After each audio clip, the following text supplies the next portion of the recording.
dikejar. Oh, Taufani, shooting Taufani. Yes, yes, yes, yes.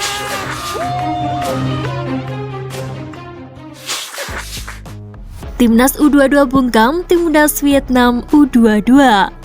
Timnas Indonesia U22 resmi ke final SEA Games 2023. Garuda Muda menang atas Vietnam U22 kendati bermain dengan 10 orang sejak pertengahan babak kedua. Di National Olympic Stadium pada Sabtu 13 Mei, Indonesia versus Vietnam berkedudukan 1-1 pada babak pertama. Gol dari Komang Teguh disamakan oleh Nguyen Van Tung. Indonesia unggul lagi pada menit ke-53. Muhammad Ferrari yang membukukan gol kedua tim Merah Putih. Indonesia defisit pemain Pratama Arhan mendapat kartu kuning kedua 8 menit berselang. Vietnam menyamakan kedudukan pada menit ke-79. Bagas Kava melakukan gol bunuh diri. Indonesia mencetak gol kemenangan via Taufani Muslihuddin pada masa injury time. Tak lama kemudian laga selesai, Indonesia menang 3-2. Di babak final, Indonesia menunggu pemenang Thailand versus Myanmar.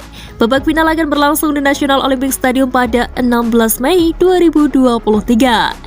Pada video kali ini kami akan mengulas beberapa momen yang terjadi pada laga tersebut khusus untuk Anda.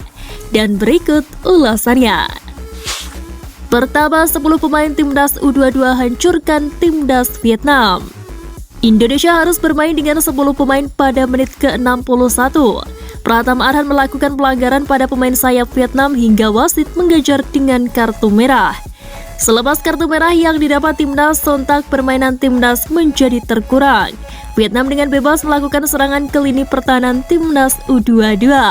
Hernando melakukan penyelamatan pada menit ke-85.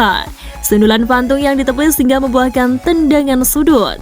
Indonesia mencetak gol ketiga via tendangan Taufani Muslihuddin pada masa injury time. Dia mengecoh pemain Vietnam untuk mencetak gol kemenangan.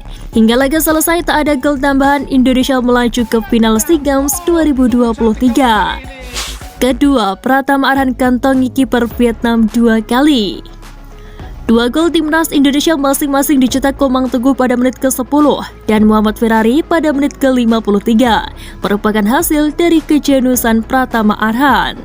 Timnas Indonesia unggul terlebih dahulu berkat gol Komang Teguh usai menyundul bola lemparan ke dalam Pratama Arhan. Di babak kedua, Vietnam bermain lebih menyerang dan beberapa kali merepotkan pertahanan Timnas Indonesia. Akan tetapi keunggulan ternyata menjadi milik Timnas Indonesia. Berawal dari lemparan ke dalam Arhan, bola ditepis kiper Vietnam Van Chuan Kuon. Namun tepisannya itu tak sempurna dan mendarat di kaki Marcelino. Ex-gelandang Persebaya Surabaya itu lalu melepaskan tendangan pelan yang mengenai Ferrari. Skor berubah 2-1 untuk keunggulan Timnas Indonesia. Ketiga, Timnas U22 pulangkan Vietnam dengan dramatis. Perjuangan Timnas U22 melaju ke final begitu dramatis. Bagaimana tidak, bermain dengan 10 orang pemain skuad asuhan Indra Shafri mempecudangi Vietnam dengan skor 3-2.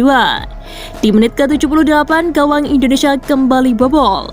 Bagas Kava yang mencoba untuk membuang bola umpan silang Vietnam, namun bola malah masuk ke gawang Indonesia. Skor kembali imbang 2-2. Gol ini membuat Vietnam semakin percaya diri dalam menyerang. Sementara Indonesia tidak menyerah begitu saja dan memberikan perlawanan kepada Vietnam. Di masa injury time, Indonesia berhasil mencetak gol ketiga di laga ini. Melalui skema serangan balik, Muhammad Taufani melepaskan tembakan mendatar dari luar kotak penalti yang gagal dihalau kiper Vietnam. Skor berubah menjadi 3-2 untuk keunggulan Indonesia.